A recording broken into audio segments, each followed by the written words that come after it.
Julius Prediction. Bonjour les amis, j'espère que vous allez tous très bien. NITCH, Nietzsche le catalan sur votre écran. Les gars, c'est comment ça va aujourd'hui après la victoire du Barça hier au Bernabéu contre le Real Madrid? Ouais frérot, tu vois que la semaine dernière ça n'allait pas, hein? On était sur une pente descendante. Mais là, on a eu un match contre le Real Madrid et c'était celui qui gagne va prendre l'ascendant sur la fin de la saison. Bon, c'est pas encore fini parce que c'est une double confrontation. Je veux pas trop me jeter comme ça dans la gueule du loup. Mais c'est quelque chose qui a été fait. C'est une victoire qui est là à 50%. On peut dire ça comme ça.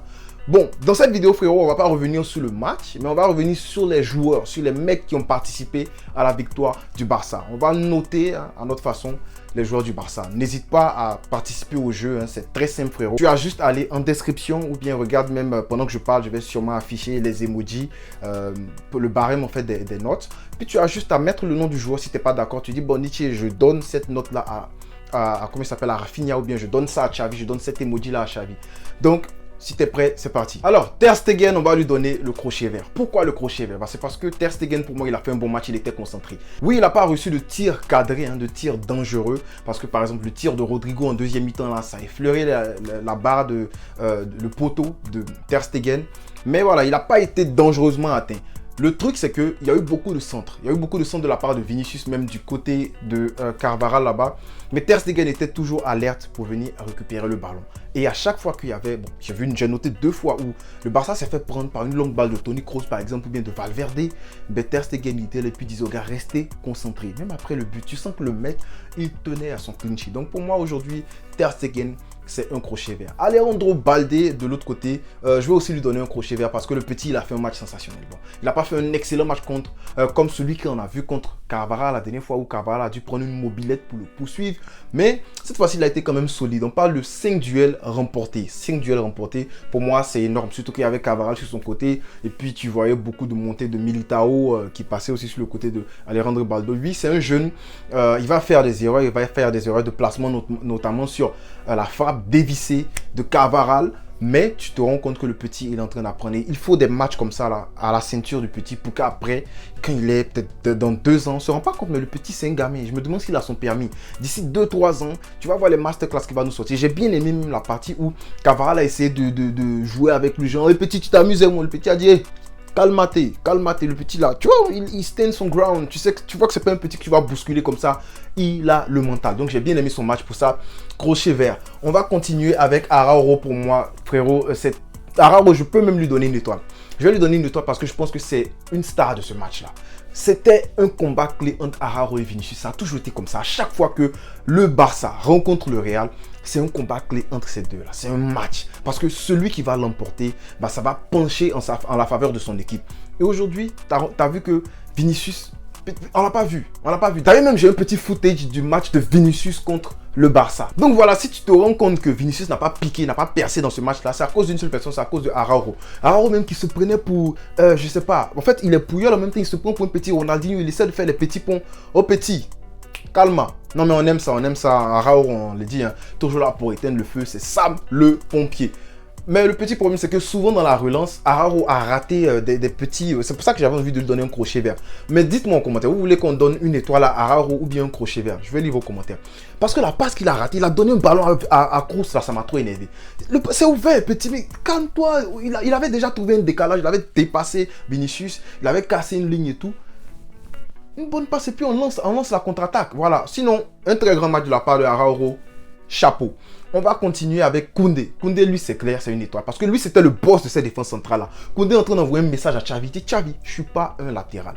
Et aujourd'hui, le match que Koundé a sorti contre Benzema, en fait, il était là. À un moment, Benzema l'a tapé. Bon, il n'a pas fait exprès, il a marché sur sa cheville. Mais j'ai eu peur. Je ne voulais pas qu'on blesse un de nos joueurs. Même Araujo, qui est tombé là-bas, sur le côté là-bas, là, j'ai eu peur aussi. Mais... les gars, c'est toute une maîtrise. La défense du Barça, c'est toute une maîtrise. Quand tu te rends compte qu'il y a un mec qui n'était pas là, Christensen, mais tu as peur. Parce qu'il était remplacé par Alonso. Et Alonso, aujourd'hui, franchement, c'était un match correct. Donc, je vais lui aussi lui donner le check vert. Parce que il a remplacé, certes, il a remplacé Christensen. Il était dans les shoes d'un mec qui était très compétent. mais il a été compétent aujourd'hui. Il a fait des dépassements de fonction, le mec Alonso. On note un tir bloqué, il a fait une interception très importante. Et voilà, quand je dis dépassement de fonction, tu vois qu'il poussait beaucoup sur le côté de Baldé. On le sait, le Barça, dans la configuration offensive, ça ressemble plutôt à un 3-4-3. On a déjà parlé de ça. Et Alonso occupait plus l'espace gauche. Mais tu te rends compte que le mec, franchement, il a été bon. Il a été bon. On parle sur lui. On dit il vaut rien. On dit qu'il est nul. Mais dans ce match-là, il faut respecter ce que le mec il a fait. Parce que c'est pas facile de tenir comme ça contre des gars comme, comment tu dis là, des gars comme Benzema, les Valverde. Voilà, c'est compliqué. Donc, chapeau à Alonso qui, pour moi, mérite bien ce crochet vert. Alors, Kessié, c'est compliqué. Parce que Kessié, c'est le mec qui t'offre le but.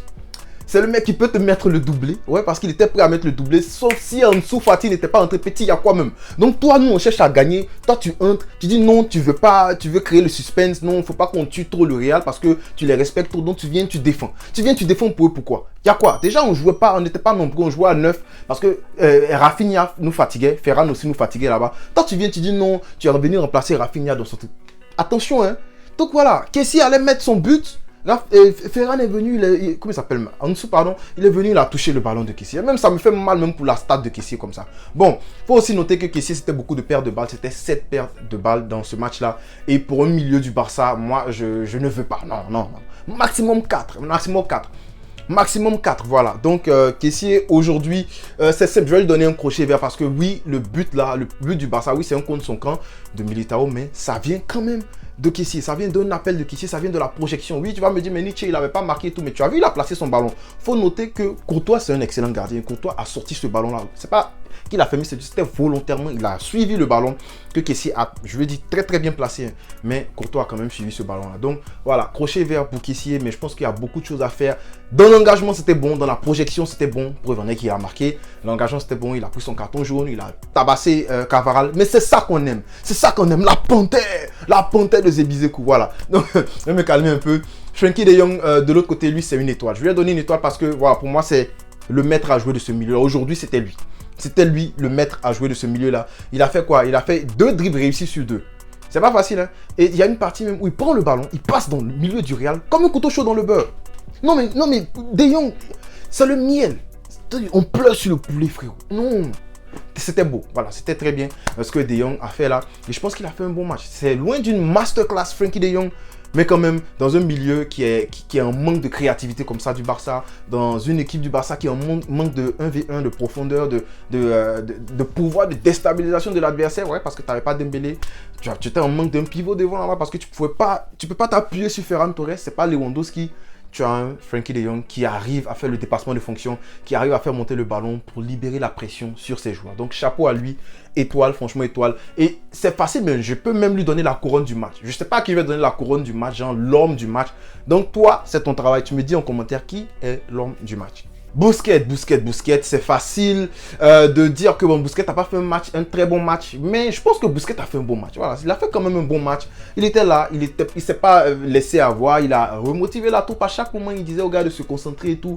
Il a fait beaucoup de déviations. Donc moi, je pense que Busquets, je vais lui donner un match pas ouf. Je vais lui donner un match pas ouf. Je vais pas lui donner un match correct, mais je vais lui donner quand même un match pas ouf parce que voilà, je l'ai pas trop vu. Mais c'est normal aussi. Le Barça était dans une configuration où Busquets peut pas briller. En fait. On a fait du cholisme aujourd'hui, faut le dire. En fait, nous, le Barça, là, on va au Real, on joue au ballon, on les tape. On défend, on les tape. On joue pas, on les tape. Désolé, mais c'est comme ça.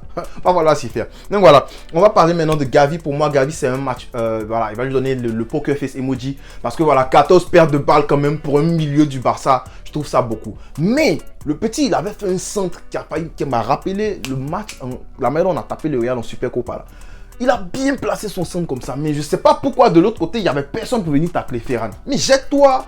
Regarde Thierry Henry comme il marque les buts. Regarde les drops. Mais jette-toi, petit.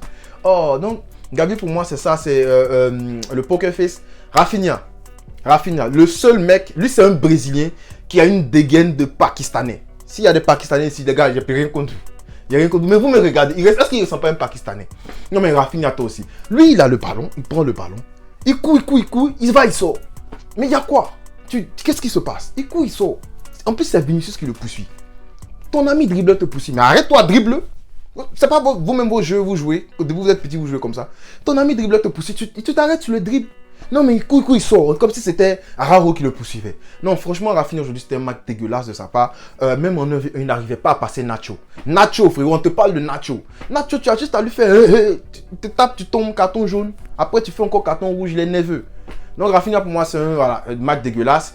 Il est sorti sa dernière occasion. Il a failli avoir une passe D où il a fait un bon centre pour Ferran. Mais comme je dis, Ferran ne veut pas se jeter. Lui, c'est un choco. Lui, c'est un gars, il se salit pas. Toi, tu vas me voir.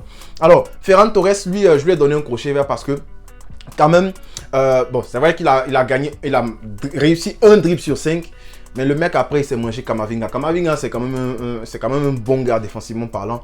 Et il a réussi à éliminer Camavinga pour faire la passe qu'il a faite la passe en retrait qu'il a faite à Kessié, où Ansu Fati, le défenseur, vient enlever le ballon. Donc Ferran Torres, bon, aussi dans le match, il faut voir qu'il était out of place parce qu'il était quand même seul à faire le press devant là-bas. Parce que comme j'ai dit aujourd'hui, là, quand on a marqué, on est devenu Cholo, on est devenu l'Atlético Madrid. Donc voilà, Ferran Torres a beaucoup couru dans ce match-là. Bon, pas grand-chose offensivement parlant, mais il mérite pour moi ce crochet-là pour avoir vu la passe et avoir libéré le ballon à temps pour Kessié. Donc moi, il mérite ce crochet. Si t'es pas d'accord, dis-moi ça en commentaire. Hein. Voilà, on discute et tout. Ansu Fati, lui, j'ai pas envie de le noter parce que lui, il est entré. Bon, c'était bien dans la conservation de ballon. Ne me méprenez pas. Mais lui, il est entré, il est venu enlever le ballon déjà. Donc, il ne va jamais oublier ça. Petit, gare à toi. On doit gagner le prochain match. Sinon, je vais toujours penser à ce que tu as fait là. Saute! Xavi, pour moi, mérite un pouce, hein, voilà, parce qu'on n'est pas satisfait du jeu du Barça de venir défendre. Mais quand il y a les circonstances, on a l'habitude de jouer, on joue tout le temps. Il faut voir qu'aujourd'hui, on est venu s'asseoir un peu, on est venu s'asseoir sur notre tabouret et tout. Mais on a quand même eu beaucoup plus d'occasions franches que le Real. C'est ça qu'il faut dire aussi. Donc, chapeau à Xavi pour ça. Chapeau à Xavi d'avoir réagi rapidement, hein, sorti Ferran Torres, Rafinha qui faisait un match exécrable. Voilà. Par contre, tout jouer son affaire de Roberto, je ne comprends pas. Est-ce que c'est pour reposer Kessié qu'il a sorti comme ça, il a fait entrer Roberto? Roberto, moi, il ne me plaît pas. Franchement, en cas de la vérité, ça dégaine même mes nerfs même. Voilà, lui, il doit arrêter de jouer au foot. Bref, mais chapeau quand même à Xavi parce que tactiquement parlant, je pense que voilà, ça a été parfait de mettre Arao sur le côté. Bon, on va toujours s'attendre à ça. Le milieu en box, le box midfield avec Gavi qui resserre un peu pour venir aider au milieu et surtout qui aide Baldé, c'était bien. Pour l'autre côté, franchement, je pense que Xavi n'a pas fait ultra grand chose dans ce match-là, mais il a été juste et c'est ce qu'on veut. D'ailleurs, même depuis le 11, il était bon. Voilà, donc on peut pas s'énerver contre Xavi. Donc dis-moi en commentaire si tu es d'accord avec ce que j'ai dit. Si tu as quelque chose à changer, je serai content de voir ton commentaire. On est content parce que c'est la victoire. On espère gagner le match. Retour, on s'attrape dans une prochaine vidéo. Mais entre-temps, on ne cessera jamais de le dire, frérot. Visca El Barça.